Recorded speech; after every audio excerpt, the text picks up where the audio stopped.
Hi guys, my name's Garrett Ollinger. You know, if you drive a car or a truck, you know there's always that possibility that disaster could strike and you get a flat tire.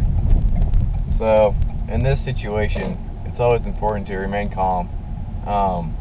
And so first you need to pull off the road and get out of traffic's way. So you're gonna push this button right here. This turns on your hazards. This makes you visible to other drivers in the area, and decreases your chances of getting hit. So you just want to pull off to the side of the road and make sure that you put your car in park, and go ahead and pop the trunk. So now that we got our hazards on and we're safe now, you can go ahead and open the trunk, and this is where we're going to find all the things we need to change our flat tire. So you got your spare tire in the middle, usually, and if you look to the right in either a pocket or you might even have a toolbox that the manufacturer puts in your car, you'll find a tire iron, and next to it you'll find your jack. Now these may be secured with bolts and nuts that you need to loosen, but that's not too hard to deal with. Before we do any lifting of the car, we're gonna take each one of these nuts and we're gonna loosen them, just half crank, just because the car is still on the ground and the weight will be working with us rather than against us. Alright, so you'll see on your car there's a fold in the sheet metal.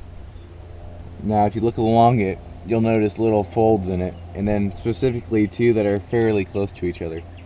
This is where you're going to want to position the jack, with the notch side up and the flat base down on the ground. So you're going to take your tire iron and just kind of start cranking it clockwise until the jack seats up all the way. We're going to finish getting these nuts off of the tire.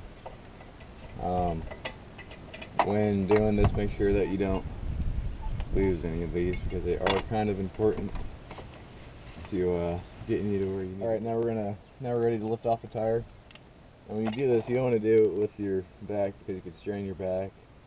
So just kind of cradle the tire, lift up, and you're going to pull the tire out in one smooth movement.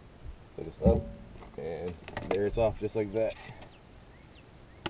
Got some awesome cups. Alright, now you're just gonna line the holes up with the pegs on the rotor, and when you get that done, you can simply lift the tire up. There we go. And I always like securing the bottom of the tire first, just so it doesn't want to fall against me and just be a hassle. So you just want to hand tighten all these. Now that we got all the nuts hand tight on the wheel, we're gonna go and we're gonna tighten these all in a star pattern knot. So if every bolt that I tighten, I'm gonna do the one opposite of it. This just makes it to where the tire is seated flat and it's straight and not wobbling down the road when we go.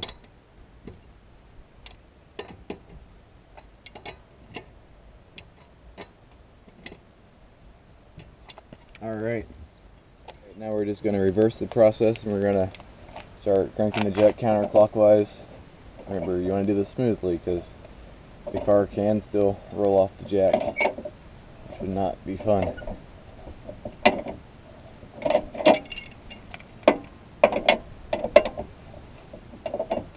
Take all of our stuff and put it back in our trunk, because we will have to buy a new tire and put it on this thing. So it is important to note that if you do not have a full-size tire replacing your flat tire, these smaller tires called donuts can only handle up to 40 to 45 miles an hour on the road. So just go ahead and hop back in your car then start her up and drive away.